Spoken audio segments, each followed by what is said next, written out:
निधि के फॉरेस्ट जाने की जिद। तो पिछले भाग में आप सभी ने पढ़ा कि रूह को एक भयानक सपना आता है और वो बुरी तरीके से डर भी जाती है। अब आगे जानते हैं। अगला दिन सुबह के 8 बजे रिंग की आवाज से ये निधि का फोन था और रिधि नींद में आलस से उठती है और फोन को उठाती है। हेलो, कौन? उधर से आवाज आती है। मैं एमके चौपर कॉलेज से मिस रोजी बोल रही हूँ। नाम सुनते ही निधि की पूरी नींद उड़ जाती है। जी मैडम जी, कहिए। मिस रोजी कड़क आवाज में। हमने आपको कॉल इसलिए किया है कि कल कॉलेज प्रोजेक्ट के लिए फोन किया है। निधि मन में कहती है, ओ नो, फिर से एक बोरिंग सा प्रोजेक्ट। हेलो हेलो हेलो निधि। निधि अपने ख्यालों से निकलते हुए, जी मैम। तुम कल सारे कैंपिंग का सामान अच्छे से पैक कर लेना और कॉलेज आ जाना। कैंपिंग का नाम सुनते ही निधि के तो जैसे कान खड़े हो जाते हैं कि क्या कहा आपने? कैंपिंग? हाँ, कैंपिंग। कल कॉलेज में दिए जाने वाले प्रोजेक्ट के लिए तुम सबको फॉरेस्ट में जाना है। तुम चाहो तो अपने साथ अपने दोस्तों को भी ला सकती हो तुम्हारी हेल्प करने के लिए। इतना सुनते ही निधि खुशी से उछल पड़ती है। इतना कस के रोजी ने फोन पर रख दिया और निधि को तो विश्वास ही नहीं हो रहा था अपने कानों पर। उसने ये खुशखबरी जाकर सबसे पहले अपनी माँ चारू को सुनाई और खुश होकर कहा। चारू भी कहती है, बेटा जहाँ जल्दी से अपने वो महंगे वाले लहंगे ले आ। हाँ हाँ, वही जड़ी वाला लाल लहंगा, रखना मत भूलना। निधि ने सड़ा सा मुंह बनाते हुए कहा, क्या? छी माँ, आप भी ना। मैं कल प्रोजेक्ट के लिए फॉरेस्ट जा रही हूँ, किसी की शादी नहीं।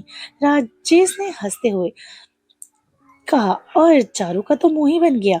मैं ये बात जाके ती को बताती हूँ। निधि रूह के कमरे में जाकर देखती है तो रूह लेट जाती है और कहती है, पता है आज मैं बहुत खुश हूँ दी। रूह, क्या बात है? और खुशी तो तुम्हारे चेहरे से ही साफ झलक रही है। क्या बात है? हाँ, क्योंकि वो करना दी, कल हमारे कॉलेज में हमें प्रोजेक्ट के लिए वो बड़ा और खतरनाक जंगल है ना, क्या नाम है उसका? थोड़ा परेशान होते हुए, अरे वो दी, क्या नाम है? हॉलिक बॉशी। ओ, फॉरेस्ट, हाँ दी, हॉलिक बॉशी। वहीं पे जाना है दी हमें। ये क्या क्या तू तू पागल हो गई है? तेरे कॉलेज वालों को कोई और फॉरेस्ट नहीं मिला? ये वही जगह है ना, वो मिली प्रोजेक्ट वाली जगह? नहीं नहीं बेटा, वो सही जगह नहीं है। हॉलिक बॉशी फॉरेस्ट कहा जाता है ना दुनिया में बहुत ही डरावनी और रहस्यमय जगह है। उनमें से एक ऐसा ही है हॉलिक बॉशी। इसे सबसे डरावना जंगल भी कहा जाता है कि यहाँ दाखिल होने वाले फिर कभी लौट के नहीं आते। हॉलिक बॉशी ये रायगढ़ के सबसे डरावने जंगलों में से एक माना जाता है, जो कि मुंबई के बाहर ही उसकी सीमा से लगकर ही शुरू होता है। इस जंगल के पेड़ काफी क्षैतिज और टेढ़े मेढ़े दिखाई देते हैं, जो धूप की वजह से बहुत डरावने नजर आते हैं। इस जंगल के लोगों का मानना है कि यहाँ भूत प्रेतों से भी जोड़कर देखते हैं। इस जंगल को लोग लेकर मन में काफी दिलचस्पी तब बढ़ी जब एक चरवाहा इस क्षेत्र से गायब हो गया। इस जंगल के नजदीक रहने वाले लोगों के मुताबिक वो सैकड़ों साल से अपने पूर्वजों से ऐसी बातें सुनते आ रहे और कहा जाता है कि पहले एक आदमी जंगल में दाखिल होते ही गायब हो गया।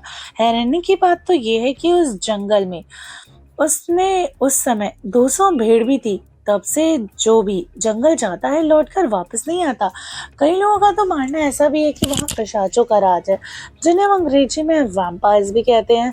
पर शहरों के लोग तो इसे काफी दकियानूसी बातें समझकर विश्वास ही नहीं करते।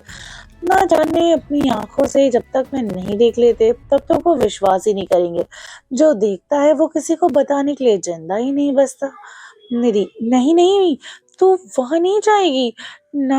वहां के बारे में अजीब अजीब बातें सुनने में आती है और कईयों का तो कहना है कि वहाँ वैम्पायर्स प्रजाति के लोग रहते हैं जो इंसानों को मारकर उनका खून पीते हैं। मैं तुझे वहां अकेले नहीं जाने दूंगी। पर दी, ये तो सब अंधविश्वास की बात है। अगर ऐसा होता तो हमारा कॉलेज वहां क्यों लेके जाता हमें प्रोजेक्ट्स के लिए? वो जो भी हो, तो वहां नहीं जाएगी। इस बार रू ने निधि को प्यार से समझाया, पर निधि तो जिद पे अड़ गई, उसे तो जाना ही था। उसने कहा, अगर मेरी इतनी चिंता हो रही है तो आप भी क्यों नहीं चलती मेरे साथ? हाँ, क्या क्या मैं नहीं नहीं यार, तू नहीं जाएगी। और ना ही मैं जाने वाली हूँ। ठीक है, मैं समझा रही हूँ ना, रुक जा। मैं अभी मामू और मामी को बताती हूँ। दीदी सुनो ना, निधि ने चिल्लाते हुए कहा। राजेश जो साफे सोने पर बैठे हुए थे, अखबार पढ़ रहे थे, रू के सामने जाकर कहती है, देखिए ना मामू, निधि उस खतरनाक फॉरेस्ट में जाने की जिद कर रही है। आप उसे मत जाने दीजिए, वो जंगल काफी खतरनाक है। रू ने मामू से ये सारी बातें सुनकर हैरान हो गई। क्या कहा? क्या कह रही हो बेटा? वो तो कॉलेज के प्रोजेक्ट के लिए जा रही है। मामू, वो जगह सही नहीं है, आप मेरी बात का विश्वास कीजिए, मत जाने दीजिए उसे। अच्छा ठीक है, मैं उससे बात करता हूँ। ये सब बात चारू वहां एक कोने में खड़ी सुन रही थी। उसने तेज से आवाज में कहा, कोई जरूरत नहीं है बात करने की, ये तो चलती है मेरी बेटी से, इसीलिए उसे मना कर रही है। ये नहीं चाहती कि वो अपना प्रोजेक्ट पूरा करे। मामी ने ऐसा कहा। फिर तभी रू कहती, नहीं नहीं मामी, ऐसा नहीं है, आप मेरी बात तो सुनिए। कोई बात नहीं, बस सब यही बंद करो। मेरी बेटी कैंपिंग के लिए जाएगी, मतलब जाएगी, बात खत्म। राजेश, पर चारू सुन तो ले एक बार, वो कहना क्या चाहती है। बहुत सुन लिया और बहुत समझ लिया, वही होगा जो मैंने कहा है। निधि फॉरेस्ट जाएगी मतलब जाएगी। क्या रू निधि को फॉरेस्ट जाने से रोक लेगी या नहीं, जानने के लिए सुनते रहिए हमारी ये स्टोरी, जिसका नाम है